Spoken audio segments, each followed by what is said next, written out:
오늘 말씀 같이 보도록 하겠습니다. 오늘 말씀 마태복음 7장 13절에서 29절 말씀입니다. 다 같이 음성으로 듣도록 하겠습니다. 좁은 문으로 들어가라. 멸망으로 인도하는 문은 크고 그 길이 넓어 그리로 들어가는 자가 많고, 생명으로 인도하는 문은 좁고 길이 협착하여 찾는 자가 적음이라. 거짓 선지자들을 삼가라. 양의 옷을 입고 너희에게 나아오나 속에는 노략질하는 일이라. 그들의 열매로 그들을 알지니 가시나무에서 포도를 또는 엉겅퀴에서 무화과를 따겠느냐. 이와 같이 좋은 나무마다 아름다운 열매를 맺고 못된 나무가 나쁜 열매를 맺나니, 좋은 나무가 나쁜 열매를 맺을 수 없고 못된 나무가 아름다운 열매를 맺을 수 없느니라. 아름다운 열매를 맺지 아니하는 나무마다 찍혀 불에 던져지느니라. 이러므로 그들의 열매로 그들을 알리라. 나더러 주여 주여 하는 자마다 다 천국에 들어갈 것이 아니요 다만 하늘에 계신 내 아버지의 뜻대로 행하는 자라야 들어가리라. 그날에 많은 사람이 나더러 이르되 주여 주여 우리가 주의 이름으로 선지자 노릇하며 주의 이름으로 귀신을 쫓아내며 주의 이름으로 많은 권능을 행하지 아니하였나이까 하리니, 그때 내가 그들에게 밝히 말하되 내가 너희를 도무지 알지 못하니 불법을 행하는 자들아 내게서 떠나가라 하리라. 그러므로 누구든지 나의 이 말을 듣고 행하는 자는 그 집을 반석 위에 지은 지혜로운 사람 같으리니, 비가 내리고 창수가 나고 바람이 불어 그 집에 부딪히되 무너지지 아니하나니, 이는 주추를 반석 위에 놓은 까닭이요 나의 이 말을 듣고 행하지 아니하는 자는 그 집을 모래 위에 지은 어리석은 사람 같으리니, 비가 내리고 창수가 나고 바람이 불어 그 집에 부딪히매 무너져 그 무너짐이 심하니라. 예수께서 이 말씀을 마치시매 무리들이 그의 가르치심에 놀라니, 이는 그 가르치시는 것이 권위 있는 자와 같고 그들의 서기관들과 같지 아니함이니라.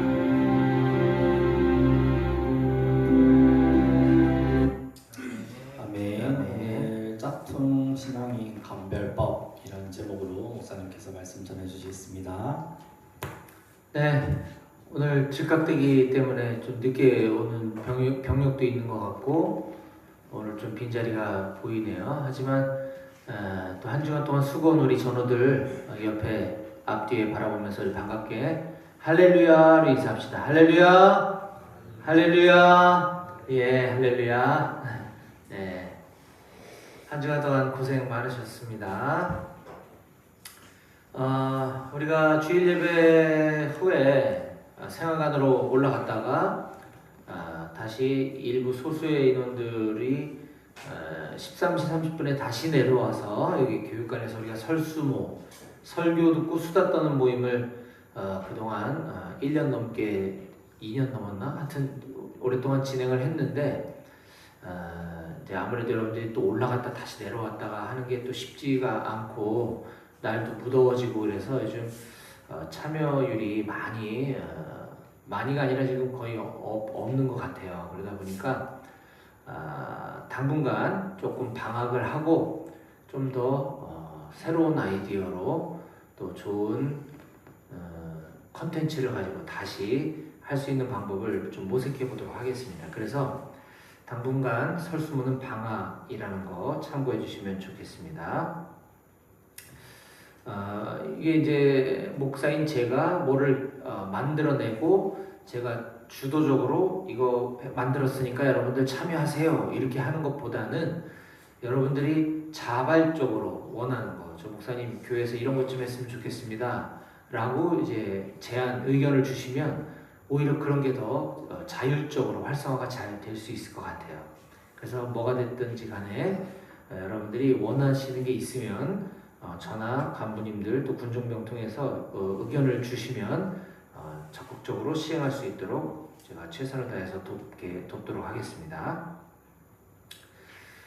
예, 지난 주일에 우리는 가장 좋은 것을 주시는 하나님이라는 제목으로 오늘 우리가 읽었던 본문 바로 앞에 있는 마태복음 7장 7절부터 12절까지 본문을 가지고 함께 말씀을 나눴습니다. 가장 좋은 것을 주시는 하나님. 여러분 성경 갖고 계시니까 마태복음 7장 7절과 8절은 굉장히 유명한 본문입니다. 제가 한번 읽어드리면 여기 앞에 있죠. 구하라 그리하면 너희에게 주실 것이요 찾으라 그리하면 찾아낼 것이요 문을 두드리라 그리하면 너희에게 열릴 것이니 구하는 이마다 받을 것이요 찾는 이는 찾아낼 것이요 두드리는 이에게는 열릴 것이니라. 아멘. 네, 이 말씀은 우리가 너무나 잘 아는 말씀인데 이 말씀을 근거로 우리가 원하는 것, 하나님께 구하는 것, 뭐 찾고자 하는 것 이런 것이 있으면 열릴 때까지 두드리면 우리에게 주실 거고 우리가 찾는 게 있으면 찾아낼 거고 또 문을 열어주실 거다. 그러니 끈질긴 기도가 중요하다라고 많이들 들어왔을 겁니다. 하지만 우리가 무턱대고 이렇게 하나님께 조르고 떼쓰는 기도 끝까지 들어주실 때까지 떼쓰는 기도를 해라 라는 것은 아니라는 것을 우리가 지난주에 알 수 있었습니다.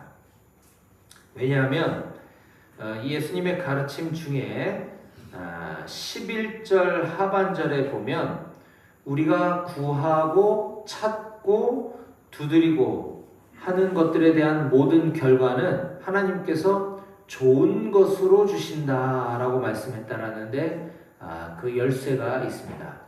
자, 너희가 악한 자라도 좋은 것으로 자식에게 줄 알거든. 하물며 하늘에 계신 너희 아버지 하나님께서 구하는 자에게 다 들어주신다가 아니고 좋은 것으로 주시지 않겠느냐라고 말씀하신 거예요.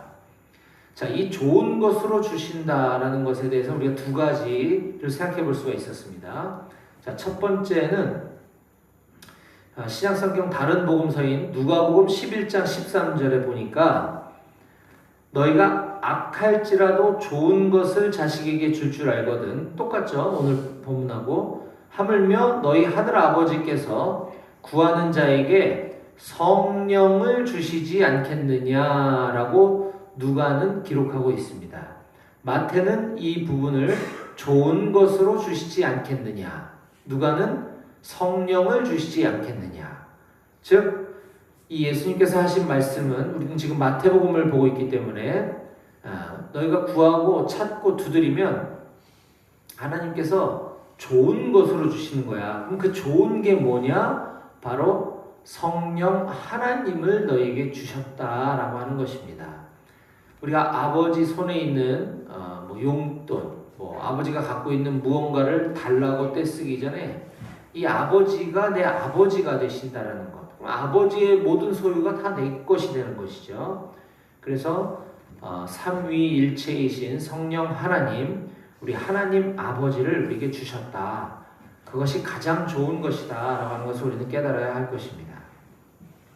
또 두 번째는 이 부분 누가복음 11장 13절을 보면은 다른 번역본 이게 지금 11장 13절입니다. 이게 지금 잘못 표기된 것 같은데 앞서 보았던 이 부분 누가복음 11장 13절을 다른 번역본인 현대어 성경으로 찾아보면 악한 사람일지라도 자기 자녀에게 좋은 것을 주려고 애쓰는데 하물며 하늘에 계신 너희 아버지께서 구하는 사람에게 더욱 좋은 것을 주시지 않겠느냐라고 말씀하고 있습니다. 누가복음 11장 13절이 아니라 마태복음이네요. 저기 마태복음 7장 11절입니다. 마태복음 7장 11절 우리가 보고 있는 마태복음 7장 11절에 더욱 좋은 것이라는 표현이 등장하고 있음을 알 수가 있습니다. 우리가 원하는 것은 내가 보았던 것, 내가 갖고 싶었던 것, 내가 아는 지식 안에서만 아버지께 구할 수 있는 거죠. 하지만 아버지께서는 내가 알고 있는 것 이상의 더 많은 것을 알고 계신다는 겁니다. 그래서 나는 요걸 원하지만 하나님께서는 야 그것보다 이게 더 좋은 거야 라고 하시면서 더욱 좋은 것으로 주시는 분이 우리 아빠이듯이 하나님 아버지께서는 그런 분이시다 라고 하는 것을 우리가 볼 수 있었습니다. 따라서 우리가 하나님께 기도할 때 우리가 구하고 찾고 두드리는 것이 때로는 더디 이루어지든 잘 이루어지지 않는 것처럼 보이든 혹은 내가 원하는 것과 다른 결과가 우리에게 주어지든 간에 그것이 더욱 좋은 것인 줄 깨달으시기를 주님의 이름으로 축원합니다. 아멘. 네, 여기까지가 우리 지난주 말씀이었고요. 자, 이제 오늘 이어지는 본문을 살펴보도록 하겠습니다. 오늘은 마태복음 강해 설교 22번째 시간으로서 오늘 우리에게 주신 본문은 마태복음 7장 13절에서 29절까지 본문이고 오늘 설교의 제목은 짝퉁신앙인 감별법입니다. 자, 같이 함께 읽어볼까요? 시작! 짝퉁신앙인 감별법. 네. 자, 여러분들에게 잘 기억에 오래 남으라고 제목을 좀 적나라하게 정해보았습니다만, 자, 세상에는 명품이나 혹은 정품과 거의 똑같이 거의 구분할 수 없을 정도로 카피한 제품들이 많이 나와 있습니다. 그렇죠? 네. 명품 지갑, 뭐 명품 볼펜, 뭐 명품 가방, 이런 명품이 있는 반면에 물론 인간의 기준에서 봤을 때 명품이죠. 비싼 걸 명품이라고 통상 하죠. 그런 것뿐만 아니라 우리가 일상생활에서 사용하고 있는 뭐 운동용품이라든지 뭐 라켓, 뭐가 있을까요? 뭐 좋은 가방, 뭐 스포츠용품 이런 것들도 인류 선수들이 사용하는 이 브랜드 제품들이 있어요. 그런 것들은 가격이 상당히 높습니다. 하지만 이런 명품 브랜드나 또는 정품 브랜드와 거의 똑같이 생겼는데 알리익스프레스나 뭐 테무 이런 데 보면 전문가가 구별하기 어려울 정도로 거의 비슷한 모조품들이 있습니다. 옛날에는 음성 저기 어디 뭐 청계천 이런 데 가면 그런 거 짝퉁 파는 상가들이 있었어요. 불법이죠, 불법. 하지만 요즘은 살짝 디자인을 바꾸거나 글씨를 한두 개 바꿔가지고 이거 짝퉁 아니에요, 이거 새로운 거예요 라고 이제 주장하면서 아주 저가에 판매하는 이런 가짜 브랜드, 소위 짝퉁들이 널리 판매되고 있습니다. 그런데 우리의 신앙에도 이처럼 모조품, 가짜, 짝퉁이 있다라고 하는 것이에요. 짝퉁 신앙인. 아니 어쩌면 이 반대는 진짜 신앙인, 명품 신앙인 뭐 이렇게 얘기할 수 있겠죠? 진짜보다 이런 짝퉁이 훨씬 더 많다는 게 사실 문제입니다. 그런데 우리가 두려워해야 될 것은 세상에는 진짜 신앙인과 짝퉁 신앙인 두 종류밖에 없어요. 그렇죠? 중간지대는 없습니다. 진짜냐 짝퉁이냐. 그런데 우리가 영원한 하나님의 나라 구원받고 천국에 갈 수 있는 건 진짜 신앙인만 갈 수 있는 거예요. 맞습니까? 아멘이시죠? 네.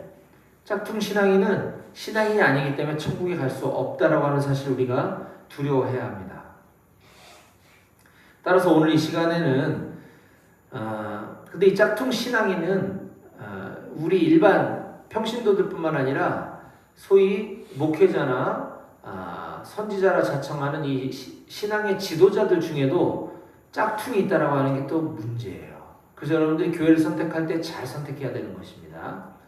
우리가 목사님을 우리가 지난주에도 배웠지만 비판하거나 판단하라는 뜻이 아니라 진짜 목사인지 참된 목자인지 아니면 사꾼 목자인지, 사꾼 목자는 다른 말로 오늘 본문에 의하면 짝퉁 목자라는 거죠. 우리가 이걸 잘 분별할 수 있는 방법에 대해서 오늘 함께 나누려고 하는 것이고요. 자, 그것보다 더 중요한 것은 그럼 과연 내 신앙은 과연 진짜인가 짝퉁인가를 우선적으로 그 거짓 선지자, 짝퉁 목회자들은 그들이 구원받든 못 받든 그건 나하고 상관없어요. 다만 내 신앙, 건강한 신앙생활을 위해서 좋은 목자를 만나야 되기 때문에 우리가 그걸 잘 분별해야 하는 것이지만 진짜 중요한 건 내가 구원받느냐 구원받지 못하느냐의 문제이기 때문에 내 신앙은 과연 진짜인지 짝퉁인지 오늘 말씀을 통해서 깨닫고 분별할 수 있는 시간이 되기를 바랍니다. 자, 그런 의미에서 오늘 제목을 짝퉁 신앙인 감별법이라고 정해본 것입니다. 자, 오늘 우리가 읽었던 본문은 우리들에게 짝퉁 신앙인을 감별할 수 있는 세 가지 방법, 세 가지 특징에 대해서 우리에게 소개해주고 있어요. 자, 그 세 가지를 중심으로 함께 말씀을 나눠보겠습니다. 자, 첫 번째 따라해보겠습니다. 크고 넓은 문으로 들어가는 자. 시작. 예. 자, 오늘 본문 마태복음 7장 13절 14절을 같이 함께 소리내어 좀 더 힘차게 활기차게 읽어보겠습니다. 시작. 좁은 문으로 들어가라. 멸망으로 인도하는 문은 크고 그 길이 넓어 그리로 들어가는 자가 많고 생명으로 인도하는 문은 좁고 길이 협착하여 찾는 자가 적음이라. 아멘. 자, 인생에는 두 가지 길이 있다고 지금 방금 성경에서는 말씀하고 있습니다. 하나는 큰 문과 넓은 길로 향하는 인생이 있고요. 또 하나는 좁은 문과 협착한 길로 들어가는 인생이 있다라고 이야기합니다. 그런데 큰 문과 넓은 길이 편하잖아요. 맞죠? 네. 근데 큰 문으로 넓은 길로 들어가게 되면 그 길은 우리를 멸망으로 인도한다고 말씀하고 계십니다. 반면에 좁은 문, 협착한 길이란 아주 좁고 불편하고 그 길에는 고난과 고통과 핍박이 따른다는 뜻이에요. 이 좁은 문, 협착한 길로 가게 되면 생명으로 인도한다라고 말씀하고 있습니다. 저는 우리 목회자분들이나 후배 목회자분들 물론이거니와 평신도 사역자들에게도 제가 늘 자주 강조하는 말이 있습니다. 사역지를 구할 때, 그러니까 목회자나 평신도 사역자들이 주기적으로, 정기적으로 어느 곳에서 함께 말씀을 전하고 복음을 나누고 성경을 공부하고 이 모든 것들을 우리가 사역지라고 이야기하죠.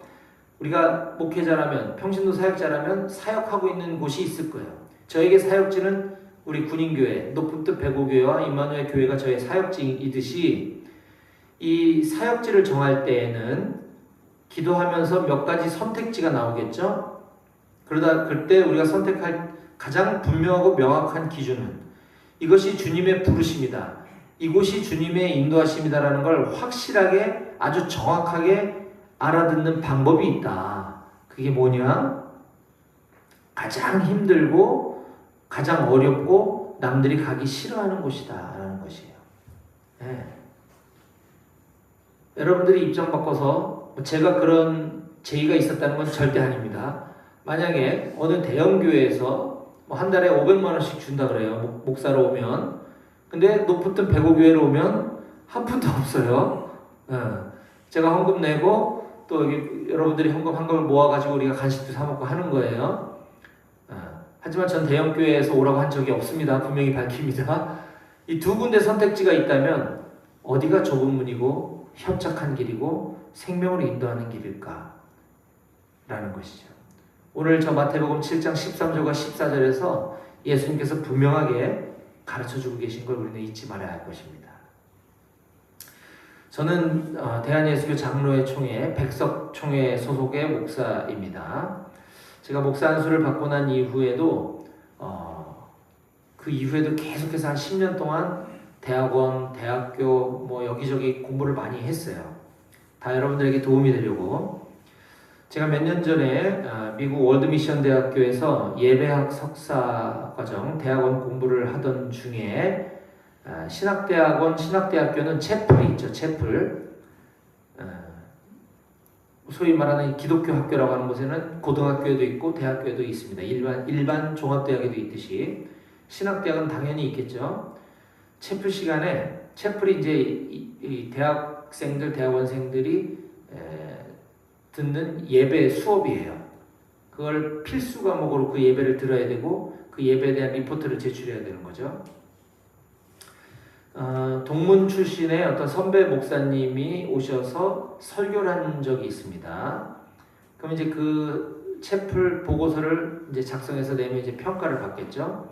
그러면 굉장히 은혜로웠습니다. 어떤 점이 좋았고 어떤 설교가 유익했고 어떤 말씀이 은혜로웠습니다라고 다들 작성을 하겠죠. 당연히 그래야 학점을 받겠죠. 근데 그 목사님의 설교 내용이 이런 거였습니다. 청빙을 어떤 제법 큰 미국에 있는 한인 교회에서 청빙을 받아서 내가 갈 수 있게 됐다는 거예요. 그런데 그 교회에 있는 장로님들이 브레이크를 걸어서 기도해 보다가 거길 가지 않았다라는 거예요. 뭐 엄밀하게 따지면은 본인이 결정한 거 아니잖아요.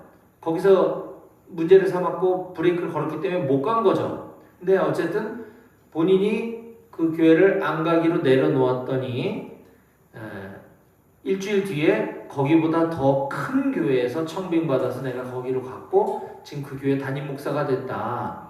그래서 이게 하나님의 은혜다라는 식으로 설교를 했어요. 저는 채플 보고서에 아주 적나라하게 적었습니다. 그 말씀에 근거해 보면 본인이 좁은 문, 협착한 길을 선택한 것도 아니고 어찌 보면 세상 기준과 세상 잣대로 더 좋은 데 갔다라는 얘기 아니냐라는 거죠.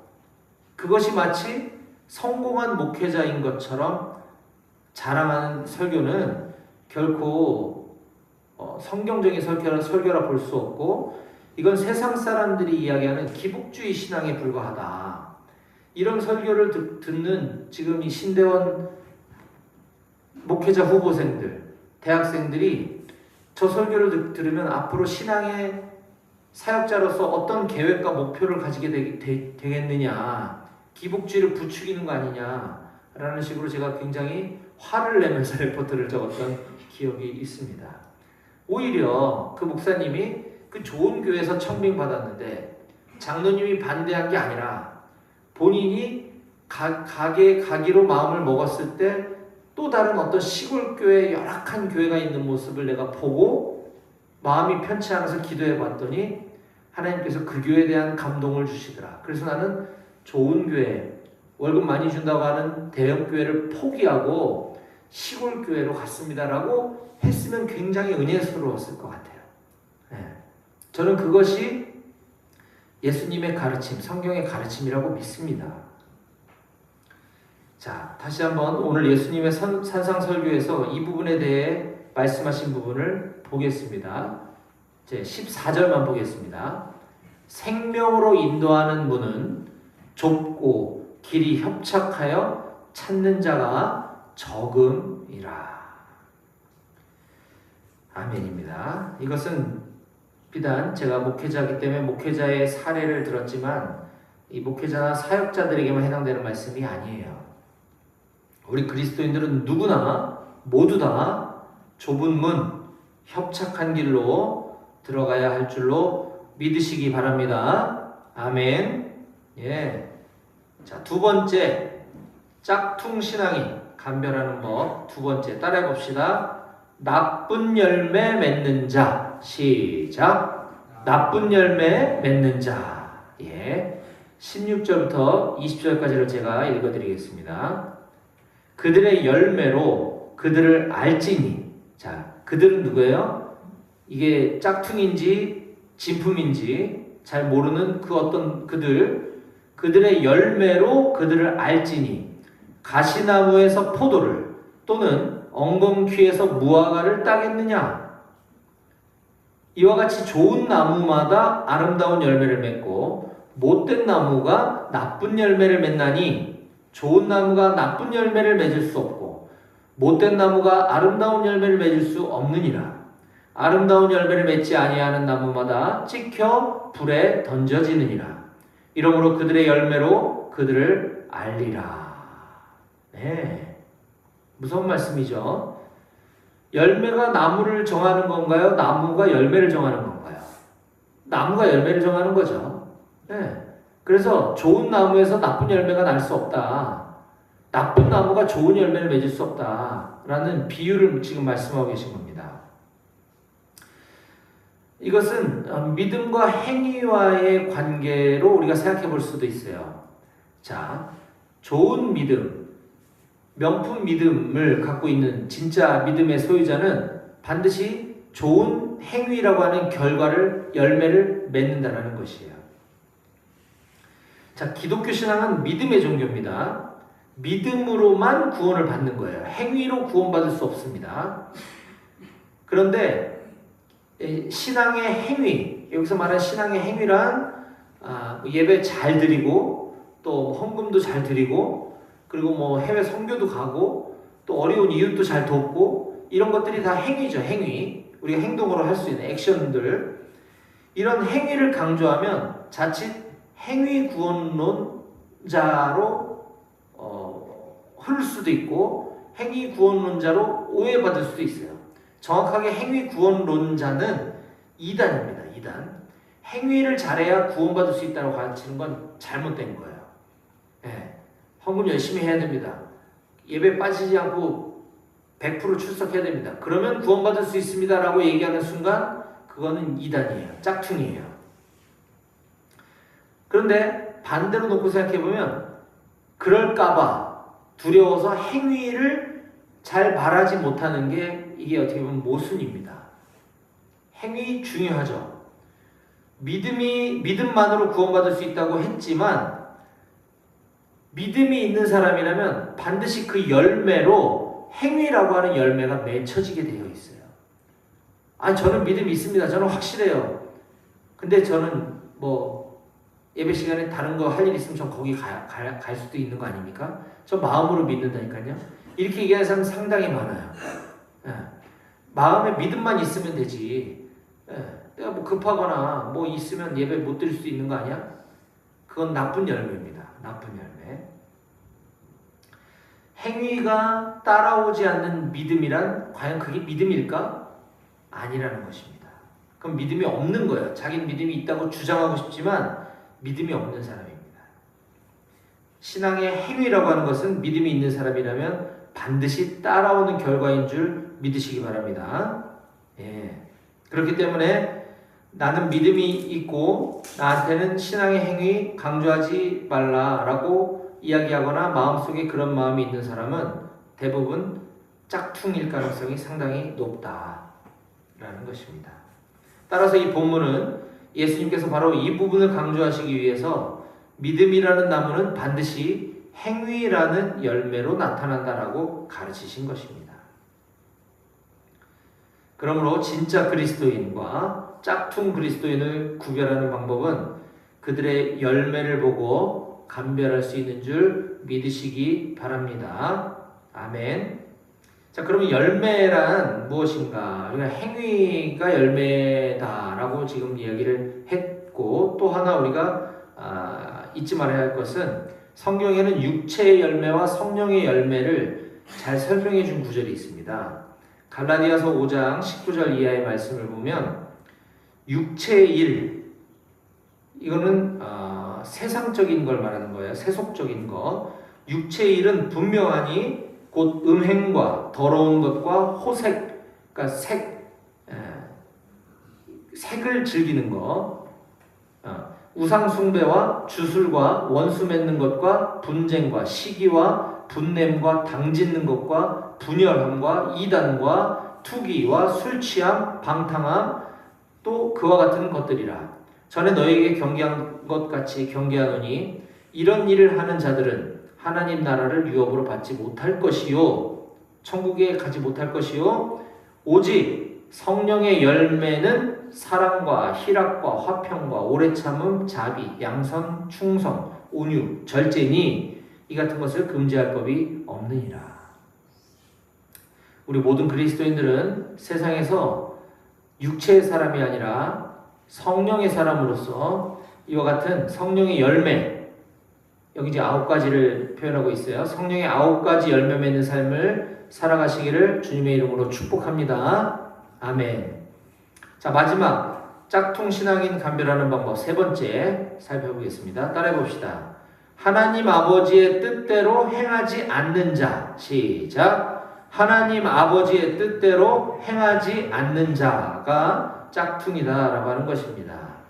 자, 마태복음 7장 21절부터 23절까지 제가 읽어드리겠습니다. 잘 들어보세요. 예수님의 말씀입니다. 나더러 주여 주여 하는 자마다 다 천국에 들어갈 것이 아니요 다만 하늘에 계신 내 아버지의 뜻대로 행하는 자라야 들어가리라. 그날에 많은 사람들이 나더러 이르되 주여 주여 우리가 주의 이름으로 선지자 노릇하고 주의 이름으로 귀신도 쫓아내고 주의 이름으로 많은 권능을 행하지 아니하였나이까 하리니 그때 내가 그들에게 밝히 말하되 내가 너희를 도무지 알지 못하니 불법을 행하는 자들아 내게서 떠나가라 하리라. 예, 이것도 무서운 말씀입니다. 21절 22절에 보니까 신앙에 관한 일들, 영적인 일들, 뭐 교회 봉사나 뭐 사역, 뭐 해외 선교 열심히 다니고 헌금 많이 했다고 해서 구원받는 게 아니라고 지금 말씀하시는 거예요. 자, 이렇게 신앙에 관한 많은 일들, 다른 말로 얘기하면 사역이라고 할 수 있겠죠. 이 사역을 열심히 한 사람, 사역을 많이 한 사람들은 마치 자기가 하나님을 위해서 뭔가를 해드렸다라고 하는 어떤 만족감 혹은 보상 심리 같은 걸 갖고 있음을 우리가 저 말씀을 통해서 볼 수가 있습니다. 그래서 마치 주님께 마지막 날 주님 앞에 섰을 때 자기가 한 일에 대한 청구서를 지금 주님 앞에 내밀고 있는 듯한 그런 발언을 하고 있는 것을 우리가 보았어요. 그날에 많은 사람들이 22절 나더러 이르되 주여 주여 우리가 주의 이름으로 선지자 노릇하지 않았습니까? 주의 이름으로 귀신도 쫓아내지 않았습니까? 주의 이름으로 많은 권능을 행하지 아니하였습니까? 자, 벌써 이런 태도부터가 좀 문제가 있어 보이지 않습니까? 네. 여러분, 모든 권한은 주님께 있는 것입니다. 내가 주장한다고 되는 것이 아니에요. 우리에게는 아무 권한이 없습니다. 우리가 예수님께 청구서를 내밀 위치에 있지 않다고 하는 사실을 잊지 마시기 바랍니다. 예수님께서 그냥 넌 아니야, 넌 아니었어 라고 하면 그 끝이에요. 우리가 억울해할 자격도 우리는 없는 존재입니다. 우린 그냥 주님이 이렇게 말씀하시면 예 아멘 하겠습니다. 우리 그냥 예수님 앞에서 아멘만 할 수 있는 존재라고 하는 것을 꼭 기억하시기 바랍니다. 예수님께서는 21절 말씀에 근거해서 하늘에 계신 우리 아버지, 너희 아버지 하나님의 뜻대로 행하는 자라야 구원받을 수 있는 거야 라고 말씀하고 계십니다. 내 뜻대로 행한다고 해서 내 뜻대로 내가 뭐 다른 데 가서 나쁜 짓 했습니까? 내가 교회 안에서 열심히 하지 않았습니까? 근데 그건 네 뜻이었잖아. 하나님 아버지의 뜻이 아니었잖아 라고 하면 그건 소용없는 것이에요. 이에 대해서 야고보 사도도 비슷한 이런 얘기를 합니다. 야고보서 2장 14절 말씀입니다.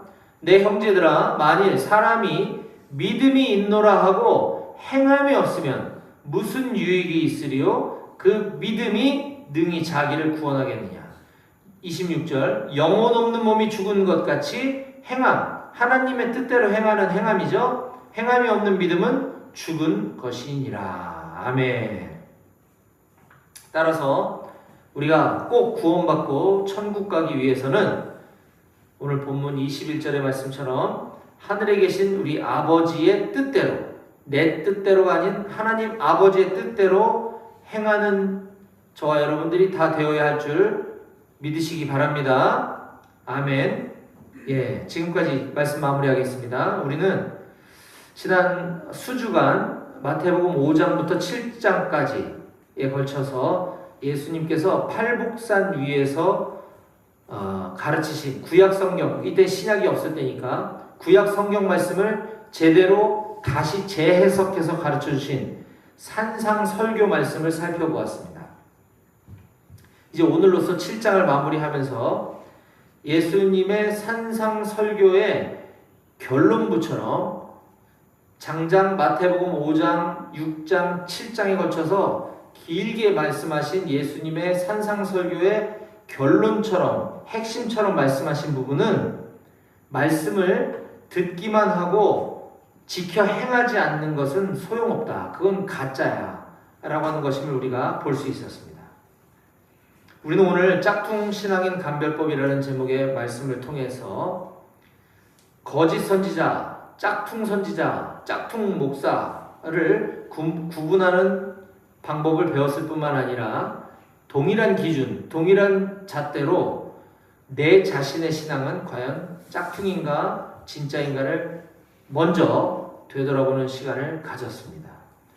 저는 우리 사랑하는 높은 백오교회 모든 장병들이 짝퉁 신앙인이 아닌 진짜 그리스도인, 하나님 보시기에 명품 그리스도인들이 다 되실 수 있기를 주님의 이름으로 간절히 축원합니다. 아멘. 기도하시겠습니다.